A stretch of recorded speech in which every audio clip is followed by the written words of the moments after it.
This is the Uptick Newswire Stock Day podcast, sponsored by InvestorsHangout.com. Subscribe to us on iTunes, Google Play, and YouTube to stay up to date on penny stock news and interviews, public information on OTC, pink sheets, and microcap stocks from around the world, with your host, Everett Jolly. On today's show, I'm bringing you a brand new company. I'll tell you what, I'm super excited to have them on here. I've been trying to chase down this CEO for the last 6 months, tried to invite him on the show, and we finally got him on here. We're talking about no other than EVIO, Inc. They trade on the OTCQB, ticker symbol EVIO. Their stock price is around $1.38. The other day, a press release came out, put a price target on them of $2. I even think that's undervalued. And with us today to talk about his company is the CEO of the company, William Waldrop.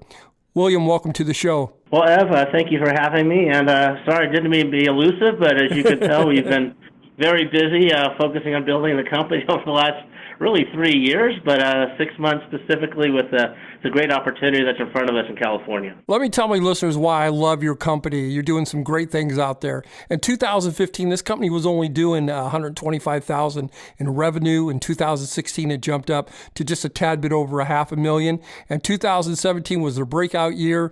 They did over $3 million in revenue.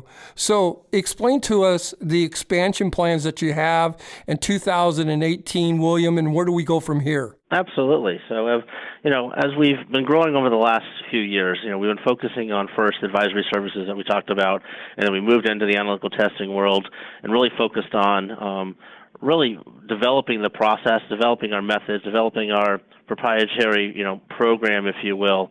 And we've developed what we defined as our EVIO playbook.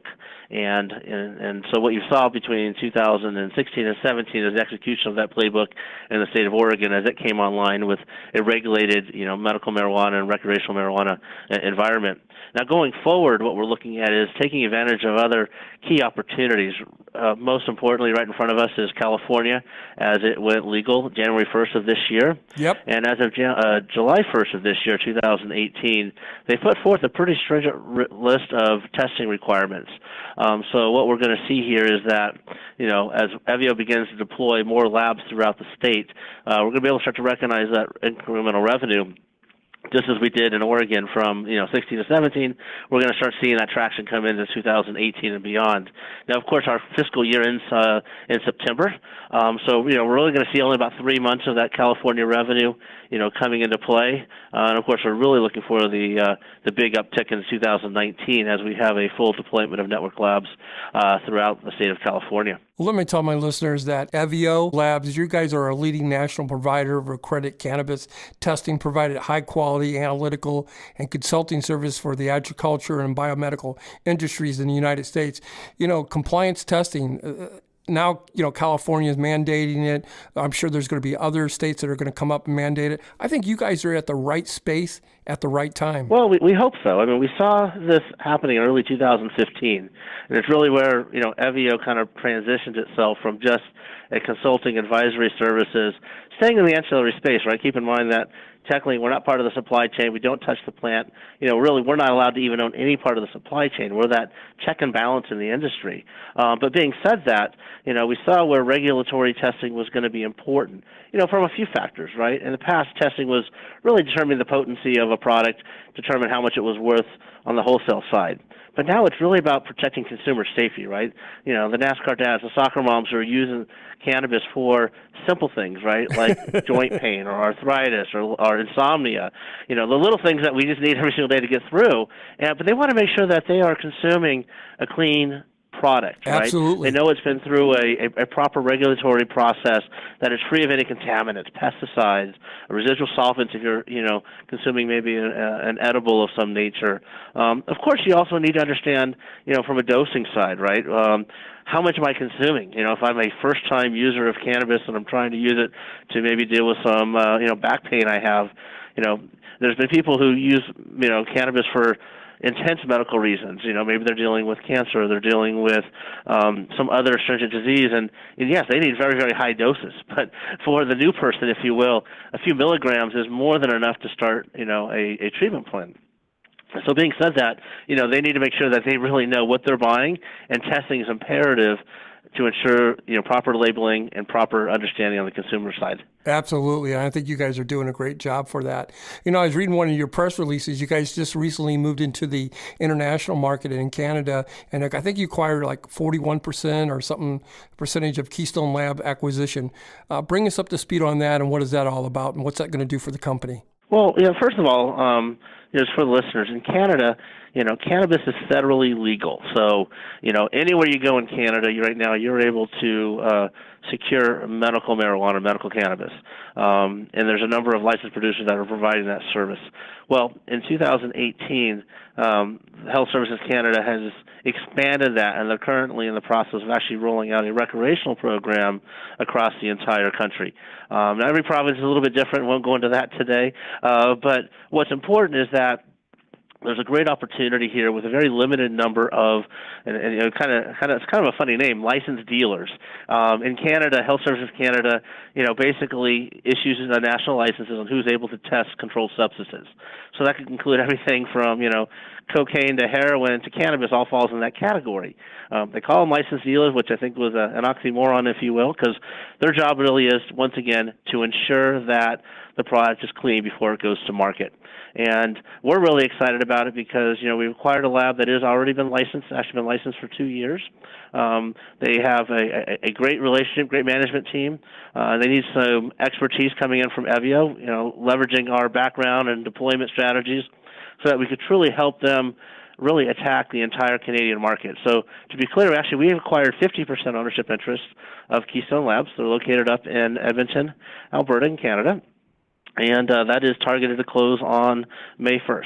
So we signed our definitive agreements last week, as you said in the announcement, and we're targeting to close on May 1st. When I look at companies, and I try to bring companies on my show, I look for real products, real management, real revenues. You guys just recently brought on David Kane, I believe, new CFO. Where did he come from, and what's he going to do for the company? Well, we're really happy to have David Kane join our team. David, previously to joining EVIO, was actually working for Trike Industries. They were a large vertically licensed cultivator, retailer here in the state of Nevada. I'm happy to be sitting in Nevada today, so that's why I say here. As well as, of course, he brings in a breadth of experience as CFO of a number of publicly traded companies in the past. He's had opportunities to be head of their accounting departments in both Virgin Records and Disney, as well as the UCLA Alumni Association. So he brings together a breadth of great experience, both industry as well as regulatory, as well as operational, and we're very excited to have him join our team. My guest today is EVIO Inc. They trade on the OTCQB under the ticker symbol EVIO. Like I said, I think they're undervalued here at $1.38. Industry needs, reliable, consistent, standardizing cannabis testing. Is there a lot of competition out there, William? And take me from the process of how do you guys make it from, one strain to another strain that makes it, everything congruent, if you will, from state to state? Absolutely, absolutely. So you're right. I mean, the biggest element here is standardization and consistency within the industry. And going into Oregon, they had their own accreditation body called ORLAP, and all of the labs that operated under that accreditation had to adhere to a certain standard. Give you a little example in history there. When we acquired our first lab in Bend, Oregon, there were actually 40 labs in the state of Oregon. Wow. By the time that October 1st, a year later, October 1st of 16 came around, and all of the labs had to become accredited and licensed with the Oregon Liquor Control Commission, that 40 was now 12, of which EVIO owned 4 labs. So, the bar is continuing to raise, and every state now is requiring labs to become accredited. So, our licensees in Florida and Colorado, we've assisted them becoming accredited over the last 6 months. We're in the final days and phases of getting our labs in Massachusetts and Berkeley accredited. So as every single lab comes online, they have to operate to a certain standard. We've already built that standard. Now we just have to go through the process, which can take anywhere from, really 60 to 90 days in some cases, for a new lab as we deploy them, to get fully certified by what's defined as an ISO certification. Well, we're kind of running out of time, but I want to thank you for coming on the show. It is a great pleasure to have you on the show. I'm a huge fan of the company and what you guys are doing. Also, congratulations on your first quarter. You did $946,000, up about 41% year over year. In closing, is there anything that we didn't get a chance to touch upon, William, that you would like to get out there to the listeners? Well, I think the key thing here is, look, we're going through a dynamic growth process right now, as well as the industry is it's in a very new state, so it's going through ebbs and flows in a sense. So I think the key thing is look, EVIO is here as a long-term proposition. We are working towards building out a coast-to-coast network of company-owned labs. And I think that's one last thing I will mention here, Ev, is that I did mention that we have 2 labs that are licensees, but as we move forward, all of the other labs that EVIO will have is going to be company-owned. And the key thing is that allows us to have a consistent experience, a consistent accreditation, a consistency across the nation, and to ensure that our clients now are becoming more multi-state, multinational, have a partner that they can rely on in the future as this industry continues to grow. Well, I want to thank you for coming on the show. It's a pleasure to have you on here. Hopefully you'll come back in 40 or 50 days and give us an update on your great company and what's going on. Oh, it'd be my pleasure, Ev.